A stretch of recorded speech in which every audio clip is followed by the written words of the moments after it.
আধার card update বাধ্যতামূলক। আধার card আপডেটের সময়সূচি 14/6/2024। এই সময়ের ভিতরে আধার কার্ড আপডেট ফ্রি, এখানে কোনো টাকা লাগবে না। আর যদি আপডেটগুলো না করান তাহলে সরকারি সব কিছু থেকে বঞ্চিত হয়ে যেতে পারেন। তো দেরি না করে আধার কার্ড আপডেটটি খুব শীঘ্রই করে দিন। আপডেট করার জন্য প্রথমে মোবাইল কিংবা কম্পিউটার থেকে ক্রোম ব্রাউজার ওপেন করে, যে কোনো একটা ব্রাউজার ওপেন করে এখানে সার্চ করতে হবে UIDAI, এটা লিখে সার্চ করতে হবে। ওদের পেজটা চলে আসবে। এটা সরকারি অফিসিয়াল ওয়েবসাইট।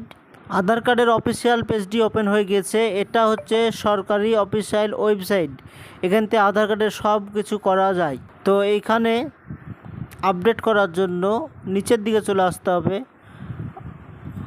নিচের দিকে আসার পর ডাউনলোড আধার আছে, এইখানে ক্লিক করতে হবে। ক্লিক করার পর এইখানে আপনার আধার কার্ডটি লগ ইন করে দিতে হবে। তো লগ ইন করার জন্য যাদের আধারের সঙ্গে মোবাইল নম্বর লিঙ্ক করা আছে শুধু তারাই করতে পারবেন, তাছাড়া করতে পারবেন না। তো লগ ইনে ক্লিক করতে হবে। লগ ইনে ক্লিক করার পর এইখানে ইন্টার আধার নাম্বার, এখানে আধার নম্বর দেওয়ার পর নিচে ক্যাপচার কোড দিয়ে সেন্ড ওটিপিতে ক্লিক। রেজিস্টার মোবাইল নম্বরে একটা ওটিপি চলে এসেছে, ওটিপি দিয়ে লগ ইনে click. Aadhaar log in successful, এখানে সমস্ত ডিটেলস চলে এসেছে। এখানে লেখা আছে ডকুমেন্ট আপডেট, লাল কালিতে লেখা আছে this service is free of cost 14/6/2024। এর ভিতরে এটা ফ্রি, এরপরে করতে হলে টাকা দিয়ে করতে হবে। তো আপডেট করার জন্য ডকুমেন্ট আপডেটে ক্লিক, এরপরে নেক্সটে ক্লিক, আবারও নেক্সট। এখানে আপনার আধারের সব ডিটেলস চলে এসেছে। ভেরিফাইয়ে ক্লিক করে নেক্সট।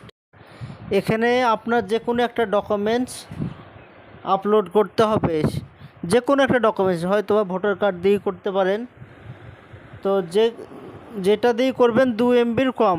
তো এইখানে যেগুলো আপনি করতে পারবেন সেগুলো লেখা আছে। তো নিচের দিকে ভোটার কার্ড আছে, ভোটার কার্ডটা সিলেক্ট করে নেবেন। ভোটার কার্ডটা সিলেক্ট করার পর ফাইলটা PDF করে আপলোড করতে হবে। তো ভোটার কার্ডে ক্লিক করে ওকেতে ক্লিক, আবার দিকে নিচে চলে এসে নিচেও আপনি ভোটার কার্ড করে দিতে পারেন, কোনো সমস্যা নেই।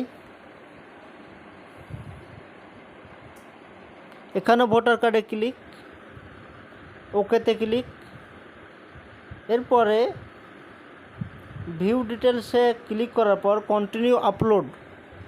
এখানে আপনার ভোটার কার্ডটা PDF 2 MBর কম PDF-এ আপলোড করতে হবে। নিচেও সেম একইভাবে 2 MBর কম ভোটার কার্ডটা আপলোড করে দিতে হবে।